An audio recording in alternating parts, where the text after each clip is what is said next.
Ladies and gentlemen, I'm very privileged to introduce Duncan and Brannan.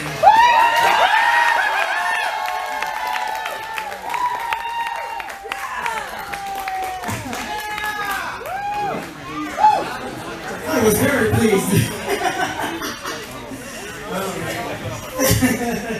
Guys, raise your hand if you want to ask a question. all right, okay. Again, thank you guys for coming out to our event, CheckieCon 2019. Pleasure. This is awesome. You guys have done really good. Didn't they do awesome setting all this up? I'm so impressed. Hello. Hi. It wasn't my contract. So. Just kidding. All right. So we have a couple questions for you guys. We're going to kind of start. We're going to kind of just rotate up later.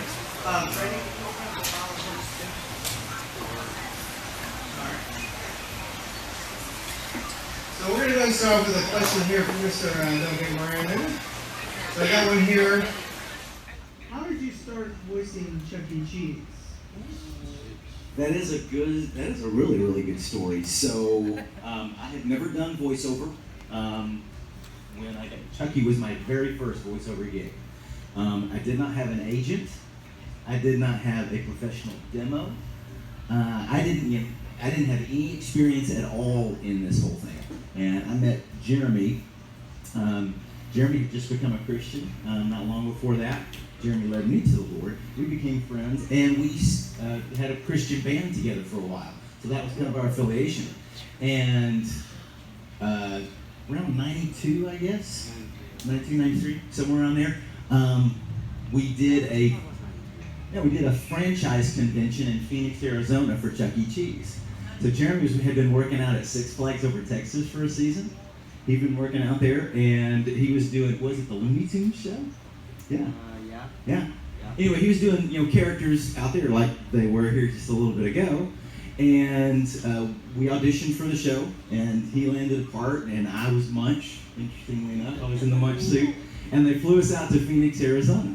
And we were clowning around while we were out there. I remember riding around in the car one day, and they had, y'all remember those crazy little plastic microphones that you can get at the souvenir counter at Chuck E. Cheese's, the ones that would echo a little bit and stuff like that? Oh my goodness, yes. Of all things, there was one of those in the back seat, and I picked it up. And I started doing Scott Wilson's voice at the time, or as best as I could anyway. And Robert and Jeremy were in the front seat. We're driving around in this rental car, and they were just laughing. They were like, "Dude, you ought to audition for that." And I was like, "What do you mean you ought to audition for that?" And they were like, "No, they're looking for somebody." And I was like, "Really? They're looking for somebody?" So we went back home, and basically I went out into the garage, and we had a big soundboard, and I just put together the best demo that I possibly could, doing all of these crazy voices. This is what Chucky would sound like if he had more gravel in him, because remember at the time he was like, "Hey folks, how's y'all doing? It's so good to see you, hi." He's going, like the cigar in his mouth, "Hey, these are the singing songbirds, the wobblecks, It was very vaudeville, right? And and then you had Scott after that, and Scott, his voice was a step up from that, and they wanted to kind of evolve him a little bit more. And so I went out and I just did the best demo that I could. Now here's the really cool part. The next week after I put that together and sent that off to the corporate office, my friend Robert and I were sitting in Jeremy's living room, and we were just having a little Bible study. And this is so cool. Robert just had his eyes open. He's just looking in his Bible, and all of a sudden he just looked up at me and he went, I believe that God has a word for you. He wants me to tell you something. I was like, what? He's like, okay, what? He's like, He's going to get you this job. And I was like, are you serious? He's like, yeah. He's going to send you into this field, and you're going to be a light for many people out there. And I was like, all right, well, I guess we'll see what happens. So it was about, a few weeks later, I guess, and I get a call, and Gene Cram, who was VP at the time, and Dave Robinson, he was the entertainment director. Both of them were on the phone. And they were like, we heard your demo. We like it. It's the best one we've heard and all that. And we just love to offer you the job. And I was just like, oh, you know, praise God. That's so awesome, man. I'm so excited. You know, and I was like, man, God's been talking to me about it. I'm going to do this. I'm so great. Yeah, and they were just like, we're really glad you're excited, you know. But the really cool thing about that is that we had a chance to lead Gene Cram to the Lord not long after that, and then Dave Robinson. And just over the years, we've gotten to meet so many people, and you know, and really do that, to be an influence and a light for a lot of people. So it's really cool to be here today. Absolutely. All right, so I got one for Jeremy.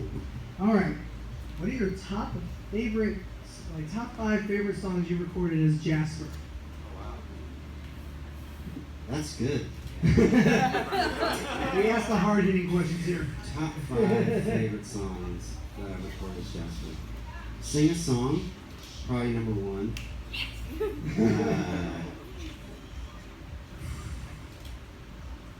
Ace in the Hole is a favorite. You got to have an ace in the hole.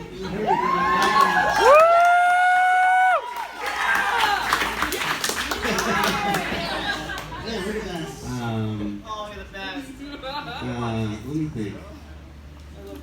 I really like the one that my good friend Dave Walser, who is has been engineering all of the audio for Chuck E. Cheese since 1999. He wrote a song called Arizona. Yes. Oh, yeah. And I love that song. That was a lot of fun to sing. I really enjoyed it when we did Good Vibrations. That was really fun. It was hard. It was really hard to pull off that song because, shocker, Beach Boys are really good at singing. And then probably, man, I'm just trying to go back in the archives. Probably Cheeseburger in Paradise would be the other Cheese one. Pizza, Pure Delight. Cheese Pizza is Pure Delight. Yes. And that's because it's tied to that trip we took to Hawaii when we filmed out there, so that was a lot of fun. Yeah, and ruined all the costumes in the ocean. So. Oh my goodness. All right, let's see.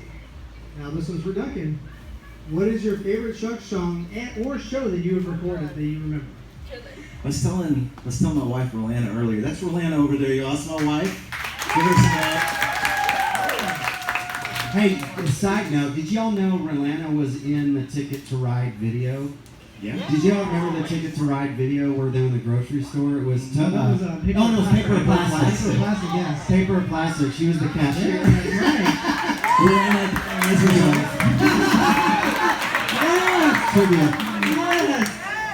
She's also been, she was Pasquale in the Silicon Valley Showdown. Oh, that's right. That's right. Yeah. So she's been in that. Yeah, she was Helen. You were Helen in the hot air balloon. Yeah. I totally forgot about that. Yeah. Wow. So yeah, she came in kind of last minute on a lot of different things to help put the ball over the goal line. But favorite song, you know what I remember? I don't remember the shows as much as I remember the songs. And I think my favorite I'll do favorite slow song, fast song. Favorite slow song was Louis Armstrong's "Wonderful World." Oh, that was amazing. Yeah. I see trees of green, red roses too. I see them bloom for me and you. And I think to myself, what a wonderful world.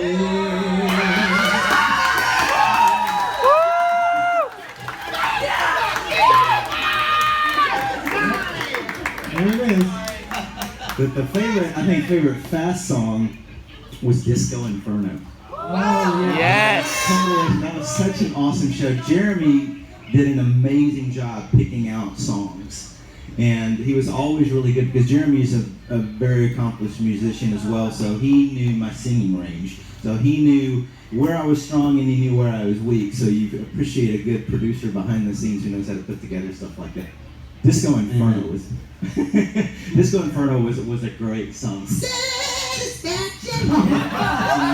Yes. Yes. That was a great song. That was actually one of my favorites. Yeah, You got a lot of fans here, can you tell? All right, I got another one for Jeremy. Does it surprise you that you've been doing the voice of Jasper T. Jowls for almost 20 years now? Since I'm only 25, it's really shocking. Yeah! It's gone by really fast. I will say that. But it's been a blessing. It really has been a blessing to work with Matt Daniel is a really good friend, and Dave Walser, like I said. Sammy Davenport has done all the music since 1998. Even with all the changes through the years, it's been a lot of fun, and I still enjoy it. Although, now it's like 4 times a year I go into the recording studio, whereas it used to be I lived, eat, and breathe Chuck E. Cheese. So, Yeah. although I still kind of do, but in a different way. A different aspect of it. All right. Here's another one for Mr. Duncan. What else are you involved in besides voicing Chuck E. Cheese? Like currently, you mean? Anything in general. So Chucky was, I'll take you back for a second. So Chucky was my first gig. And then through Chuck E. Cheese, that's how I met Bob West. You remember Bob? Bob was the original voice of Jasper. Right? And the original voice of Pasquale. He talked like this. Everybody.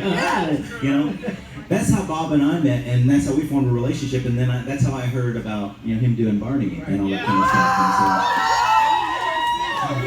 Also, it should be noted this might as well be BarneyCon too.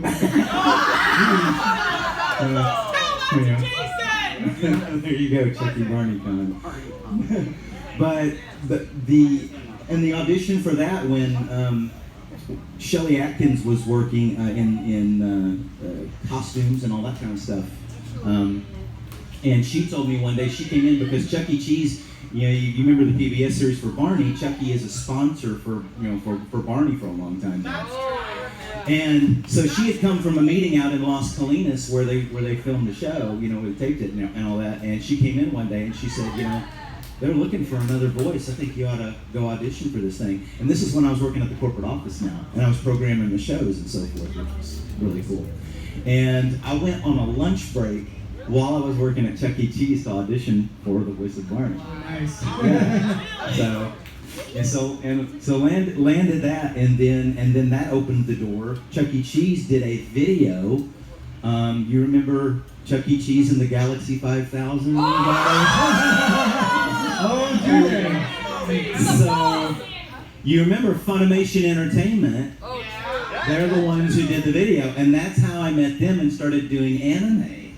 I went, and the day that we recorded the Chuck E. Cheese Galaxy 5000, we recorded that audio. They were in an old bank building off of Snow Drive, okay? Like Termite Terrace. It was just, oh my gosh. There was no AC in the building that day. It was the middle of July.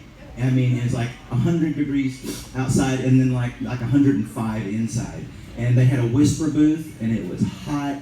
And in between takes, there was just, they had bottles of water out there. And I would get through with the take and open the door from the whisper booth, and there's like steam pouring out. It's just so hot with the windows. And every time I opened the door, Barry Watson, the producer, was just like, "I'm so sorry, man. This is so unprofessional of us. We feel so terrible." And I was like, "Man, don't worry about it. It's gonna be great."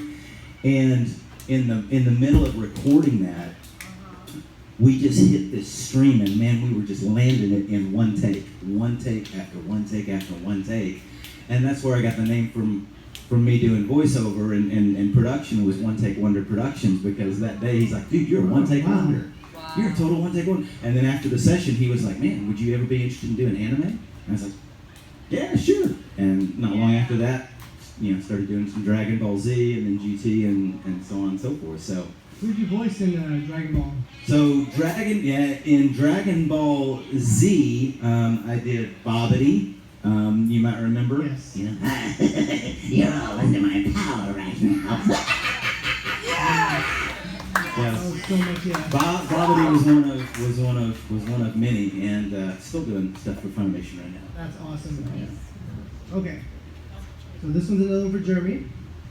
So how did you get the role for Chucky in 97, 98? Was there a scheduling conflict with Duncan, or was it just a test?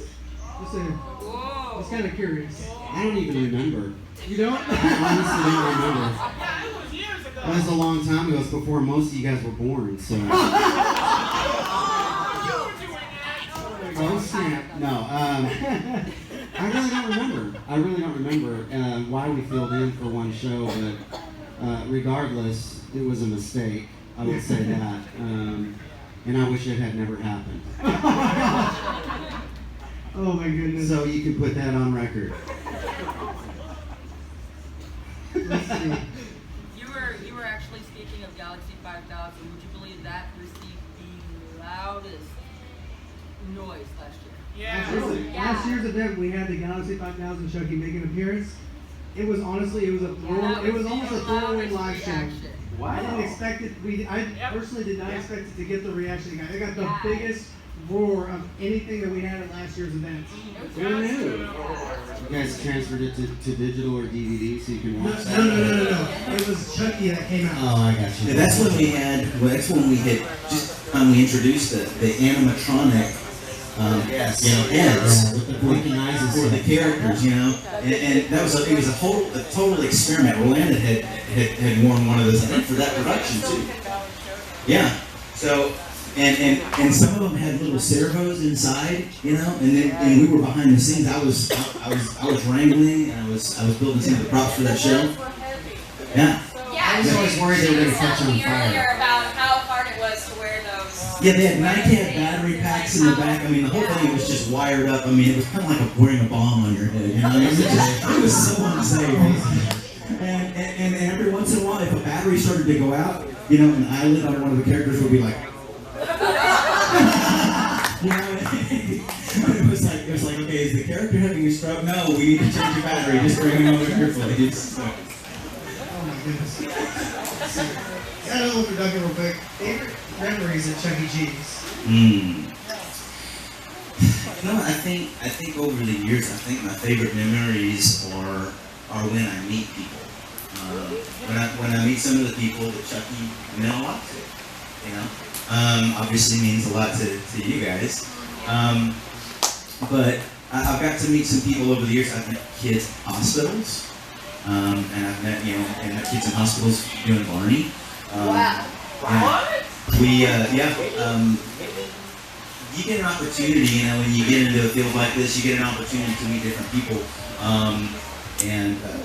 One of the gigs, and I'll kind of segue for a second.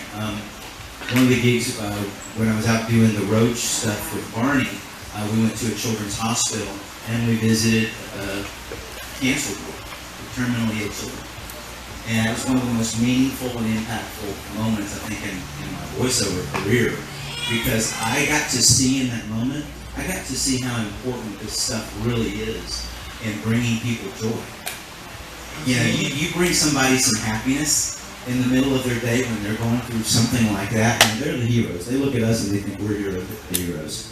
And when you can bring joy and happiness to somebody in that place, it makes your job a lot more special. You know what I'm saying? I think that's what makes it.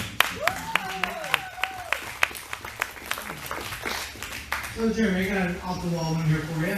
Don't worry, it's not that off the wall, I promise. Well, what was it like doing the early 90s performances as a character? Because I remember you were a costume character early on, correct? Yeah. So my first job with Showbiz Pizza was in You're dating yourself. 1990. Woo! I saw that. So, and I was actually working in the Southern Palace at Six Flags Over Texas at the time. I just blew a breaker. Oh, no, Tell the story. They go reset. So high powered. No. So, I was asked by the producer of that show at Six Flags if they knew I had done the Bugs Bunny show prior to going over and singing in the Southern Palace. So they knew I had walk-around experience. And they were like, hey, the Showbiz guy needs somebody to do a training video. And so that was Chucky's March, was the very first video I ever did. Make sure you stretch before you perform because, muscle pulls can be painful and embarrassing, stuff like that. And so that was the first time I really performed in Chucky, was at Chucky's March at the Irving, Texas location. Oh, the one with the pure, what was it, Good Vibrations on the show, right? I think that was a It's either Good Vibrations or I Get By With a Little Help from my friends. That's the one. Yeah. So Guys, that was almost 30 years ago. Anyways, so it was hot. I remember it was really hot all the time because when I did it, it wasn't in the store really. It was on video. So I was kind of the go-to Chucky for all the videos in the early 90s. So you're underneath the hot stage lights, and they're making you do multiple takes. You've done this before. Oh yes. So you really could answer this question. I mean, it's exhausting. It's hot. It's tedious, but it's also really fun. Like you're I don't know, man. It's just a unique experience, and I'm proud that I can say that my career at Chuck E. Cheese started as literally being inside the rat suit, because a lot of people joke with me about that. Like, oh, you work for Chuck E. Cheese? You wear the rat suit? Yeah, as a matter of fact, I did. You know, and so I don't know. I have good memories of it. You know, Duncan's done it. Also, Blaido's done it. My wife was in videos early on. We did a whole series of videos in Florida. At Disney in 94, 93, 94. Part of those two? Oh yeah. Wow. Oh yeah. My stream with Chucky has been sort of continuous since October of 1990. So I've never had a year where I didn't do something for the company. Even when I wasn't working directly for them, I was like a freelance or whatever. So that's a long rambling answer. The Florida gig, it was so hot out there. And Filming, we were out on the beach, We were on the beach. volleyball Yes. and stuff like that. And I mean, we were in those costumes roasting. And the saving grace of that was Shirley Atkins had gone to Cowan Costumes to create the cooling vests. Yes. You remember those in the store, the cooling vests? Okay, that came from the Sahara Desert that we had to record on. It was like, we would put those things on, you know, and it would be like, that was the video shoot. Rob almost like died, drowned in it. He's like going out into the water in Munch, or I can't remember who he was playing. But he dove in, and his helmet, like the head filled up with water, started sucking around. And we were all like, it's a swimming pool. oh, that's what it was. It's a swimming pool. Yeah, and they got through with the shot, and Rob was like, okay, y'all watch this. Yeah. Oh, you know, That's Rob would do. Rob, 150 pounds when wet, and he jumps into a pool, belly flops in a costume, and he hits the water and just goes smack. Yeah. And it was just like a cartoon. Because literally, he just sat on top of the water for a second. And his body started sinking, and the head was still up here on top of the water, slowly filling out the water. And he's just sinking down to the bottom slowly, and everybody's like, oh my gosh, Rob's gonna drown! He's okay. He's okay. He's still alive. Nice. We only use them for the shoots. I really hate using for one of them, and oh my gosh. Those are a game changer when you actually got those on. Alright, let's see. Got another one for Duncan here. How did you like being able to cover iconic songs throughout the years? Wow, I loved it. I absolutely loved it. Like I said, Jeremy did such an amazing job picking songs, and we had a good relationship. We had prior, and so I could call him up and go, "Hey, have you thought about this song? Have you thought about this one?" I think the funnest ones were still all the retro songs. When we did something from the '80s, when we did something from the '90s, because there was so much instant recognition, even when you turn one of those songs on the radio on today. But I loved it. I loved going in, and I loved recording for Chucky, working with Dave Walser, all of that. Most of the time I was there recording by myself, and it'd be just Jeremy overseeing the session, and then Dave in the other room, and all that, and then the guys, the rest of the gang, they'd come in later on and add harmonies and things like that. But that's some of the best times right there, is just going in, and we work like the devil to learn the music and so forth, because we go in and we wouldn't do it over 2 days, like this or whatever. We'd go in and we'd crank out all 6 songs, and then a live show also, and we do it in 1 day, And the scripts too, all the audio lines and everything in 1 day. Yeah. So. That's awesome. Alright, let's see. I got another one for you here. Here is a good one for Duncan. How did you learn to sing Chuck's voice?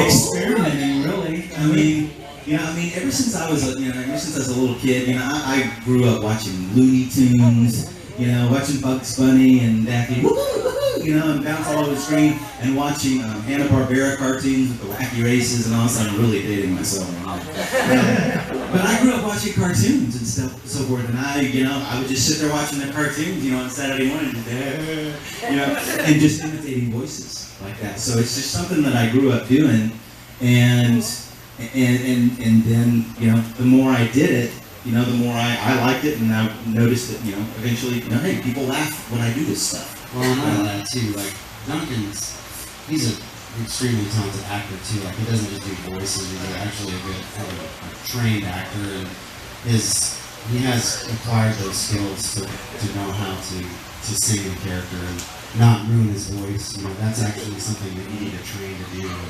Yeah. That benefited him also. When we did that, the earlier evolution of Chuck, when we were coming out of the Scott Wilson era and into that first one, that voice was harder to do than the evolution that we did, because when you start grinding on your chords like that all the time, it's rough on you.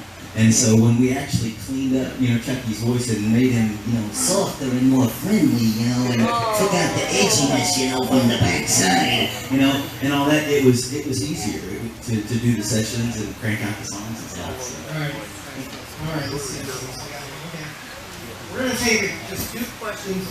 Hang on, this is very heavy. All right, let's take 2 questions from Jeremy to the audience. Okay. Anybody's got 1 question? Got it. Good. Let's see. Okay. I've got one in the back here.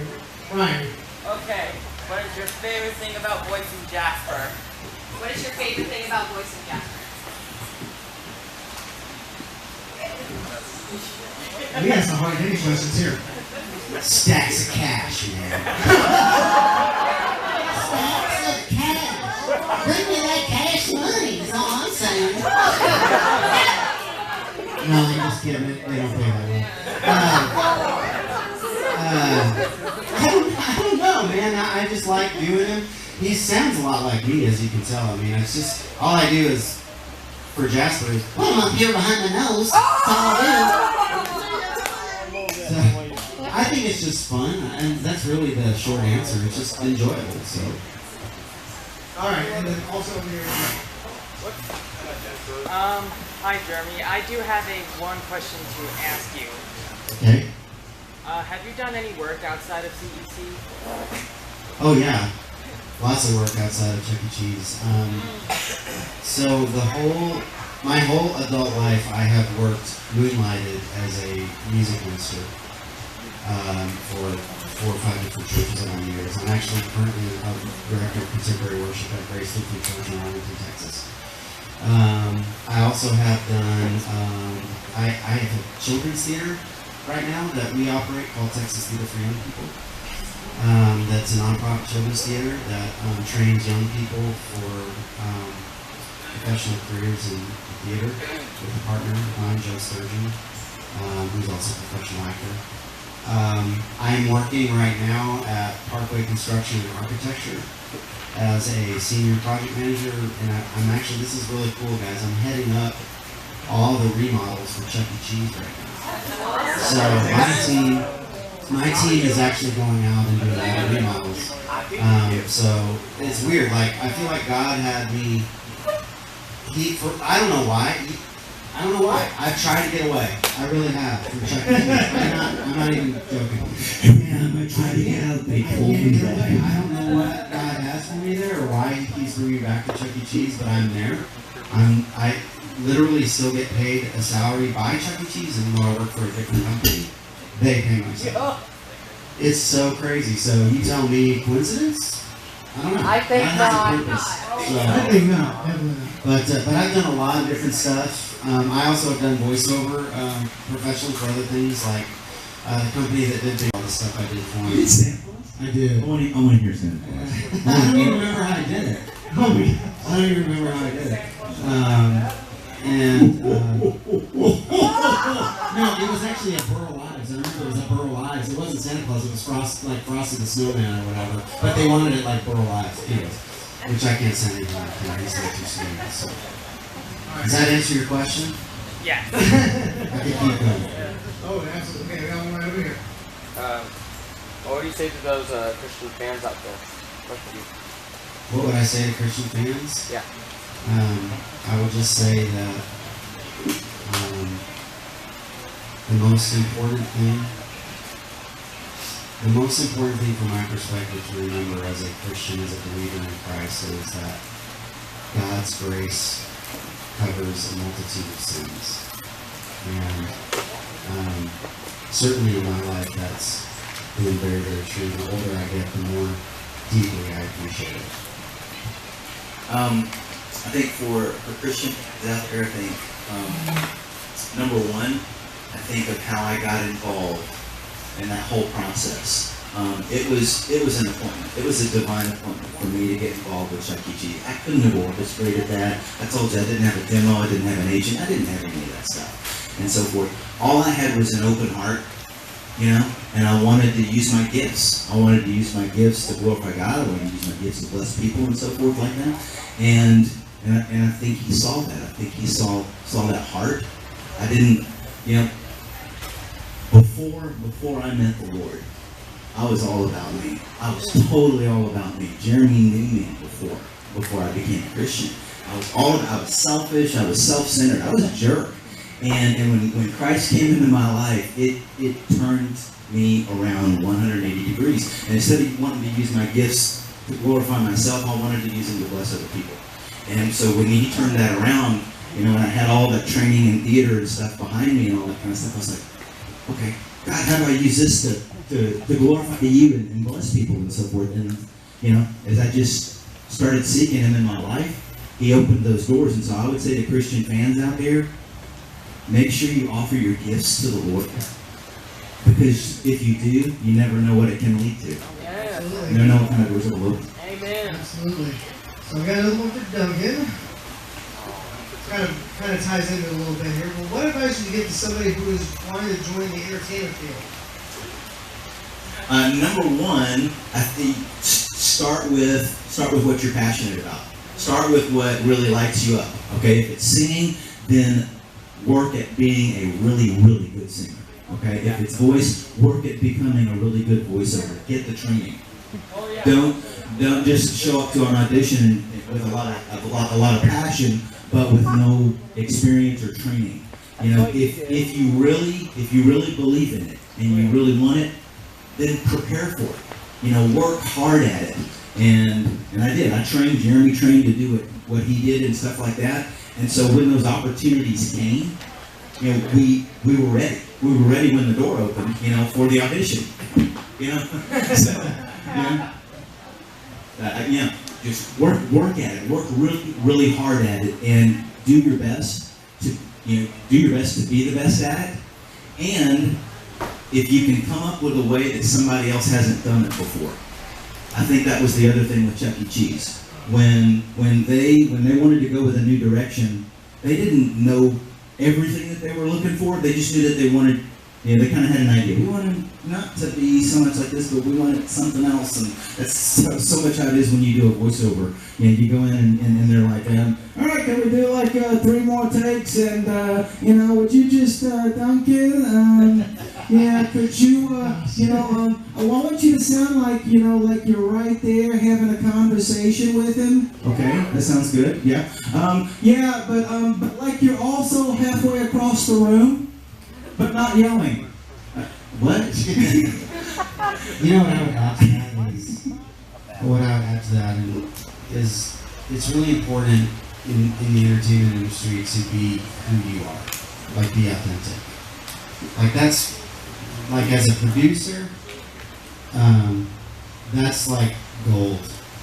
You know, that's why Duncan was successful, because he brought himself into the recording studio. He brought what he brought to the table to the recording studio. It sounds redundant, but like if you're trying to be something that you're not, even as an actor, you have to bring something of yourself to the table every time you do that. Can I tag on that for a second? You know, years ago when I vacated the office and Jared was coming in, You know, I said one of the things that I said at the in interview was I said, you know, I pray that a lot of people have been blessed and touched done over the years. I think this is about today. I said, you know, I just pray that I had the opportunity to touch a lot of people and so forth. And what I meant by that was, you know, when I would go in to do a session, I prayed before a session because I knew that what I was doing was important to some people out there. I knew that you know, I had a chance to bless kids at their birthday and for the families that were going to the restaurants and stuff like that. And so forth. I knew that I had a lot of people's happiness in my hands. Can I say that? And I took that very, very seriously. So when I sang a song, I tried to really put in my mind and in my heart singing to those kids, singing to people, and really wanting, you know, to bless them, you know, to bring them some happiness. All right. Well, I think that covers all the main general questions that we wanted to go ahead and do. Again, just want to say again, thank you guys for coming out here again for this event. We really do appreciate you guys taking time out of y'all's schedules. Come out and